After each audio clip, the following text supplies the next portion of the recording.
आप तमामी हाज़रीन नाजरीन व सामीन का खैर मकदम है आपके अपने ही YouTube channel A to Z Info पर।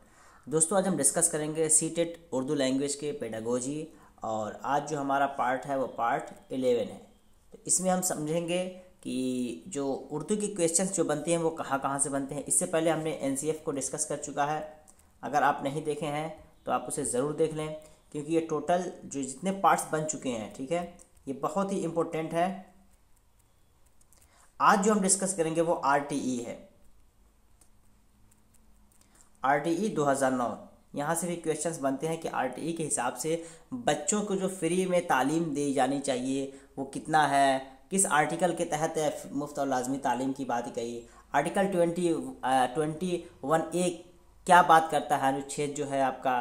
तो ये सारी चीज़ें हैं जो हम डिस्कस करेंगे। और साथ ही साथ अगर आप सीटेट उर्दू लैंग्वेज की अच्छी तैयारी करना चाहते हैं तो बिल्कुल हम मेंबरशिप के बारे में बात करेंगे कि आप हमारे चैनल से मेंबरशिप आप ले सकते हैं, जिसकी कीमत ओनली 100 रुपीज़ होगी और जिसमें आपको सारा मटेरियल, जितना भी PDF है, गाइड है या जो भी वीडियो बनाया जाएगा, स्टडी मटेरियल होगा, सारा आपको पर्सनली प्रोवाइड कराया जाएगा। उसके बारे में हम डिस्कस करते हैं। पहले चलते हैं, हम समझ लेते हैं कि आज जो हमको पढ़ना है राइट टू एजुकेशन, उसको समझ लेते हैं, फिर बाद में हम डिस्कस करेंगे कि क्या क्या हम आपके लिए लेकर आए हैं।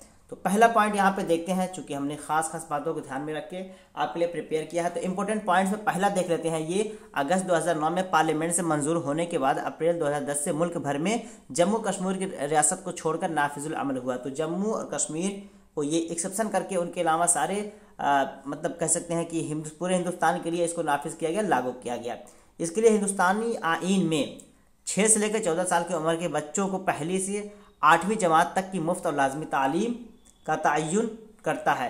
यानी इसी में बात किया गया है कि बच्चे को जो है मतलब 6 से 14 साल तक की मुफ्त तालीम दी जानी चाहिए। और आर्टिकल 21 जो है उसको हवाला लेते हुए RTE एजुकेशन में कहीं ना कहीं 6 से 14 साल तक की बात को फोर्स करने वाला, उसको ज़्यादा तक़वीयत देने वाला, ये आपका जो RTE 2009 है, इस पर बहुत ज़्यादा बल देता है। ये अगले पॉइंट की तरफ चलेंगे। अगला पॉइंट है तमाम सरकारी स्कूल।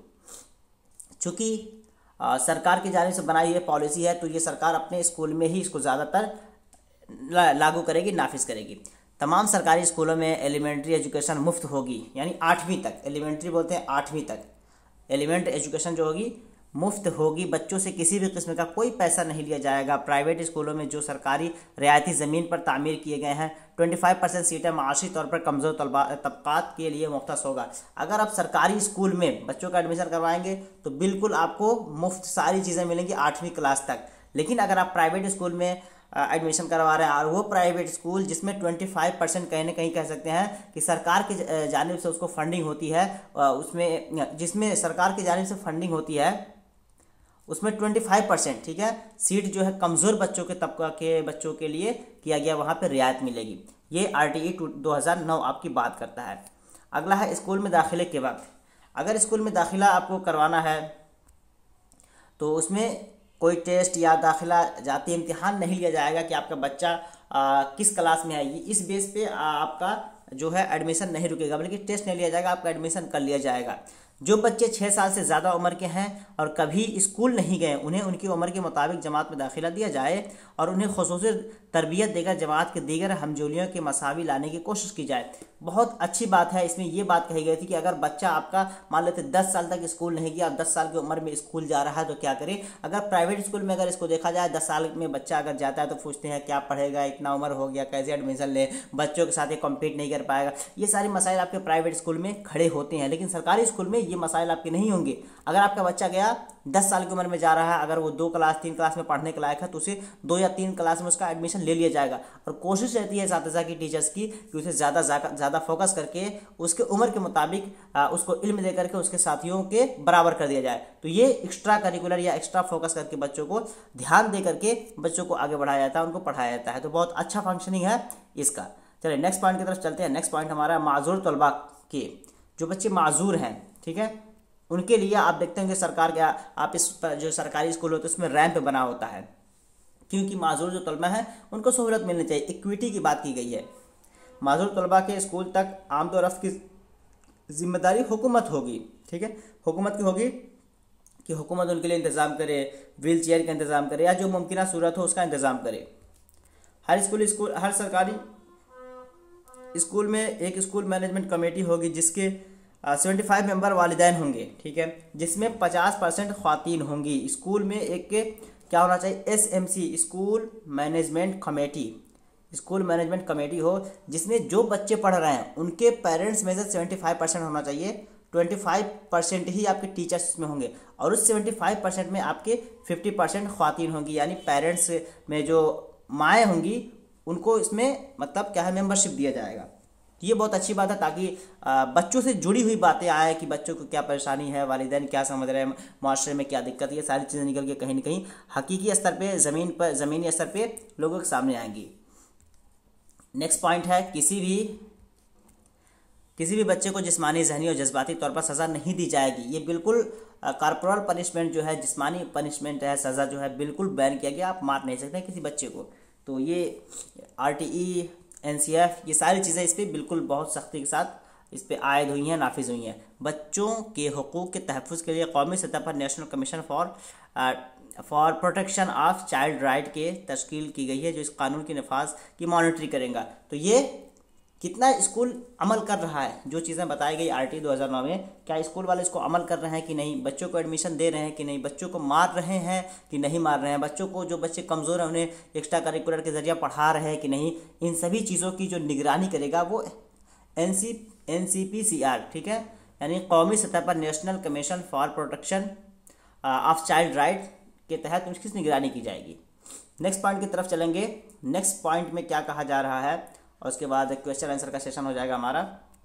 मॉडल रूल के मुताबिक प्राइमरी स्कूल इंसानी आबादी के हर 1 किलोमीटर के दायरे में और मिडिल स्कूल हर 3 किलोमीटर के दायरे में कायम किए जाएंगे। ये बहुत इंपॉर्टेंट है, वेरी वेरी इंपॉर्टेंट। इसे आप याद रख लें कि प्राइमरी स्कूल जो होनी चाहिए हर 1 किलोमीटर के दायरे में होनी चाहिए, ठीक है। सरकारी प्राइमरी स्कूल हर 1 किलोमीटर पे और मिडिल स्कूल जो हो हर 3 किलोमीटर पे ये होना चाहिए। इसे आप बिल्कुल याद रखिएगा। नेक्स्ट पॉइंट है तलबा उस्ताद का तनासुब, ठीक है, यानी एक टीचर कितने बच्चों को पढ़ा सकता है। तो अगर प्राइमरी सतह की हम बात करें 1 से लेकर 5वीं तक के लिए, तो एक टीचर 30 बच्चों को पढ़ाएगा, यानी एक क्लासरूम में मैक्सिमम 30 ही बच्चे हो सकते हैं, यानी एक मॉड्यूल पर 30 बच्चे। और मिडिल सतह पर कहें 8वीं क्लास तक के लिए, तो एक क्लास में आपके कितने हो जाएंगे, एक टीचर पे आपके 35 बच्चे आ सकते हैं। इससे ज़्यादा अगर आएगा तो ये RTE 2009 के ख़िलाफ़ जाएगा। इन बातों को ध्यान में रखना है और इसको भी याद रखना है कि प्राइमरी में 130 का रेशियो है और फिर अगर देखें इसको मिडिल में 135 का रेशियो है। आखिरी पॉइंट देखते हैं, 8वीं जमात तक फेल ना करने की पॉलिसी, नो डिटेंशन पॉलिसी अख्तियार किया गया है, ठीक है। नो डिटेंशन पॉलिसी मतलब किसी बच्चे को आप फेल नहीं कर सकते 8वीं तक, कि बच्चा अंग्रेज़ी में कमज़ोर है, हिंदी में कमज़ोर है, जो भी है आपको बच्चे को पास ही करना है। ये बहुत अहम बात है इसकी। अगर पूछे किसके तहत ये बात कही गई कि बच्चों को 8वीं क्लास तक फेल नहीं करना है, तो RTE 2009 के तहत ये बात कही गई है और ये अपने आप में कहीं ना कहीं मुस्बत नज़रिया है। नेक्स्ट आते हैं और नेक्स्ट जो हमारा पॉइंट होगा वो क्वेश्चन आंसर का होगा। इसमें हम समझेंगे कि किस टाइप के क्वेश्चंस बनते हैं। उर्दू के मौसर तदरीस के लिए ज़रूरी है। अगर आप अच्छी तदरीस कराना चाहते हैं तो आप किन बातों को ज़्यादा ध्यान देंगे, नफ्स मजमून, तलबा की कसीर तादाद, खुश अलहानी या तीनों। तो क्या बेहतर होना चाहिए। देखिए तलबा की कसीर तादाद बहुत ज़्यादा मैटर नहीं करता है। जैसा आप यह काट देंगे तो आपका वैसे निकल जाएगा, तीनों नहीं होगा। तो देखिए सबसे पहले टीचर के लिए क्या हो, मनोवैज्ञानिक होना उसको ज़रूरी है। नफ्स मजमून, ठीक है, जो मजमून है उसकी पकड़ होनी चाहिए, उस पर अच्छी तरीके से दस्तरस होनी चाहिए। तो नफ्स मजमून अपने आप बिल्कुल ही सही हो जाएगा। अगले पॉइंट की तरफ चलेंगे। अगला पॉइंट है क्वेश्चन नंबर 2। ये PDF आपको वीडियो आपको मिल जाएगा और जो लोग मेंबरशिप ले चुके हैं, ठीक है, जो लोग मेंबरशिप ले चुके हैं उनको ये PDF मैं डायरेक्टली उनको व्हाट्सएप पे इसको प्रोवाइड करवा दूंगा। और ये PDF आपको टेलीग्राम पे मिल जाएगा, डिस्क्रिप्शन बॉक्स में टेलीग्राम का लिंक है, वहाँ से आप ज्वाइन कर सकते हैं, वहाँ पे मिलेंगी। लेकिन स्पेशली जो लोग मेंबरशिप ले चुके हैं गाइड का, उन्हें बिल्कुल मिलेगा और आप लोग भी ले लेंगे तो आप लोगों को भी सारा मटेरियल मिलता रहेगा। तो कुछ PDF आपको टेलीग्राम पे मिलेगा, कुछ नहीं मिलेगा, कुछ उन्हीं को मिलेगा जो मेंबरशिप ले चुके हैं। तो बेहतर यही है कि अगर आप ले लेंगे तो सारा मटेरियल आपको मिलता रहेगा, वरना सारा मटेरियल आपको टेलीग्राम पे नहीं मिलेगा। तो फिलहाल आप टेलीग्राम ज्वाइन कर लीजिएगा, डिस्क्रिप्शन बॉक्स में लिंक है, वहाँ पे जो पॉसिबल होगा मैं आपको प्रोवाइड कराऊंगा।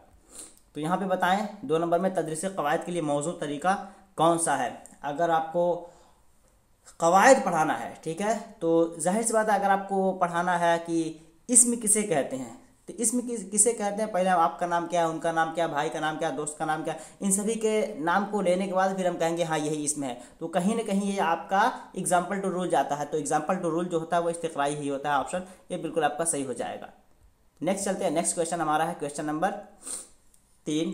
अगर यहाँ तक आप देख लिए हैं वीडियो तो इसका मतलब कि वीडियो अच्छा ही लग रहा होगा। अच्छा लग रहा है तो सब्सक्राइब भी कर दीजिए, दोस्तों को भी शेयर कीजिए ताकि वो लोग भी इस वीडियो से फ़ायदा उठा सके। तो अगला सवाल है 3 नंबर, मकासद के तयन में ज़रूरी अमूर का लिहाज रखा जाता है। जब आप ऑब्जेक्टिव्स बनाते हैं तो किन किन बातों को आप ध्यान रखेंगे। मुआशरे का नज़रिया हयात, मकासद का वाज़ेह होना, मुआशरे का नस्बुल ऐन। तो आप देखेंगे तो मुआशरे का नज़रिया हयात, मुआशरे में सुधार पैदा करनी है, मकसद क्या है वो बिल्कुल वाज़ेह होना चाहिए। मुआशरे का नस्बुल ऐन, मुआशरे में आप क्या परेशानियां हैं, क्या सुधार लाना चाहते हैं, क्या हो सकता है, बच्चे क्या बनना चाहते हैं, ये सारी चीज़ें तो कहीं ना कहीं ऑप्शन डी आपका बिल्कुल यहाँ पे सही हो जाएगा। नेक्स्ट क्वेश्चन की तरफ चलेंगे। नेक्स्ट क्वेश्चन है क्वेश्चन नंबर 4। क्वेश्चन नंबर 4 में कहा जा रहा है तदरीस कवायद का मकसद क्या है। अगर कवायद आप पढ़ा रहे हैं तो क्या कहना चाह रहे हैं आप। तलबा को सही बोलना है, सही लिखना है, दोनों या दोनों में से कोई नहीं। देखिए आप तो आपका जहन जाएगा कि दोनों होना चाहिए, ठीक है, लेकिन स्पेशल ये पूछ रहा है कि अगर कवायद आप पढ़ा रहे हैं तो किस लिए पढ़ा रहे हैं। कवायद का ताल्लुक जो है, मश्क का ताल्लुक जो है, अगर आप बुलंद ख़्वानी क्यों करवाते हैं आप, बुलंद ख़्वानी का मकसद क्या होता है। तो बुलंद ख़्वानी का मकसद है कि बच्चा सही बोल सके। तो कवायद पढ़ाने का मकसद क्या है, बच्चा सही लिख सके। तो क्या हो जाएगा इसका, कवायद का सही लिखना आना चाहिए, बच्चों को सही लिखना सिखाना है, ठीक है। तो ऑप्शन बी बिल्कुल सही हो जाएगा। अगले सवाल की तरफ चलेंगे। अगला सवाल है सवाल नंबर 5। सवाल नंबर 5 में कहा जा रहा है अंदाज़े क़दर इस्तिलाह है। अंदाज़े क़दर जो आपका ये एक तरह का इवेल्युएशन जो होता है, असेसमेंट, मूल्यांकन, वो क्या है, जामे है, महदूद है, जुज़ है या कोई नहीं। तो अंदाज़े क़दर इस्तिलाह जो अपने आप में एक तरह का जुज़ है, ये क्या है, ये अपने आप में एक तरह का जुज़ है। जैसे कंटिन्यूस कम्प्रिहेंसिव इवेल्युएशन, तो मुसलसल जामे तयन क़दर, अंदाज़े क़दर, इवेल्युएशन, तो ये एक तरह का जुज़ माना जाता है, उसका भाग या हिस्सा माना जाएगा। तो ऑप्शन सी हो जाएगा। अगले सवाल की तरफ चलेंगे। अगला सवाल है क्वेश्चन नंबर 6। क्वेश्चन नंबर 6 में कहा जा रहा है आपके मुताबिक तालीम का मकसद क्या होना चाहिए। आप मौलिम बनने जा रहे हैं तो आपको पता होना चाहिए कि तालीम का मकसद क्या है। इल्म फराहम करना, शख्सियत को परवान चढ़ाना, अच्छा शहरी बनाना या माशरे की इस्लाह करना। तो आपके हिसाब से क्या होना चाहिए। अगर आप बच्चों को तालीम दे रहे हैं तो आपका मकसद कुछ ना कुछ होगा ना। बिल्कुल वो मकसद क्या, अच्छा शहरी बनाना। बच्चा क्लासरूम से निकले तो एक अच्छा शहरी बने, एक जिम्मेदार शहरी बने, वो बिल्कुल आपका यहाँ पे सही हो जाएगा। अगले सवाल की तरफ चलेंगे। अगला सवाल है क्वेश्चन नंबर 7। क्वेश्चन नंबर 7 में कहा जा रहा है एनसीईआरटी का पूरा नाम क्या है, ठीक है। एनसीईआरटी हो गया, एनसीएफ हो गया, आरटीई हो गया, इनका तर्जमा अंग्रेजी में क्या होता है, ठीक है। तो ये चीज़ें आपको याद होनी चाहिए, वरना 1 नंबर आपके निकल जाएंगे। तो अभी फिलहाल यहाँ पे आपको फुल फॉर्म बताना है, क्या होगा 7 का राइट आंसर। तो 7 का राइट आंसर हम डायरेक्ट आपको बता दे रहे हैं यहाँ पे, national council for educational research and training, ठीक है। तो ये आपका बिल्कुल इसको याद रख लीजिएगा। फॉर है, देखिए सब में कितना कन्फ्यूजन पैदा कर रहा होगा। इसको आप लोग आराम से देखिएगा, पीडीएफ जब दे दूंगा तो, लेकिन इसका एग्जैक्ट आप याद कर लीजिएगा सही तरीके से। अगले सवाल की तरफ बढ़ेंगे। अगला सवाल है सवाल नंबर 8। यहाँ पे कौमी कौंसिल बराए फ़रोग़ उर्दू ज़बान, कौमी कौंसिल बराए फ़रोग़ उर्दू ज़बान, ज़बान उर्दू का अंग्रेज़ी मुखफ़फ़, ठीक है। यानी ये कौमी कौंसिल बराए फ़रोग़ उर्दू ज़बान जो है, इसका अंग्रेज़ी मुखफ़फ़ क्या होगा, NCPUL, ठीक है। याद रखिए NCPUL, national council for promotion of Urdu language, national council for promotion of Urdu language, national council for promotion of Urdu language. हो सकता है इसको बिल्कुल एक्सपेंडेड फॉर्म में पूरा तफसील के साथ पूछ लेगा, तो ये आपको याद रखना पड़ेगा, national council for promotion of Urdu language. Next question की तरफ चलेंगे और ये आज का लास्ट सेकेंड क्वेश्चन होगा। सवाल नंबर 9, एनसीएफ का पूरा नाम क्या है, बताइए। एनसीएफ का, एनसीएफ 2005 हमने इससे पहले नहीं, वीडियो नंबर 9 में पढ़ा था हमने। इससे पहले तो 10 सिर्फ पेडागोजी करवा दिया था, थ्योरी नहीं था उसमें। तो इसमें बताइए क्या है national curriculum framework. National curriculum framework, ये बिल्कुल इसका राइट आंसर हो जाएगा क्वेश्चन नंबर 9 का। तो ऑप्शन ए में ये हुआ। और कह सकते हैं कि कौमी दर्सियाती खाका, इसका मैंने वहाँ पे उर्दू भी आपको दिया था, कौमी दर्सियाती खाका, ये आपका हो जाएगा उर्दू तर्जमा इसका। लास्ट क्वेश्चन की तरफ चलेंगे, और लास्ट क्वेश्चन आज जो हमारा है वो है,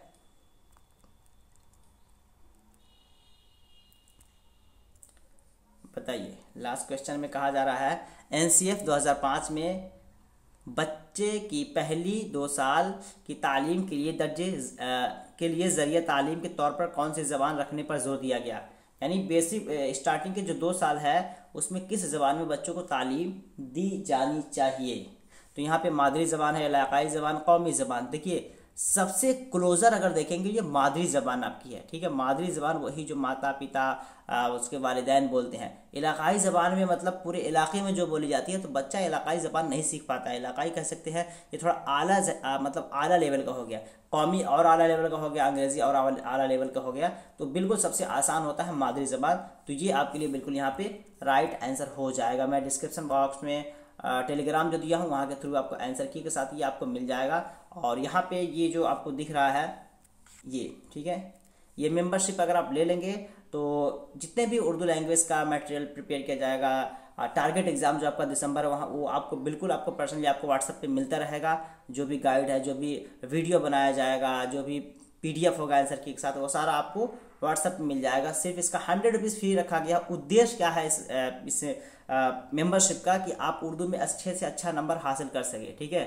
वो उर्दू में अच्छे से अच्छे नंबर हासिल तभी कर पाएंगे जब आपको सही गाइडलाइन, सही डायरेक्शन में प्रिपरेशन करेंगे। तो ये एक तरह का बिल्कुल आप इसको ले करके अपनी तैयारी अच्छी कर सकते हैं।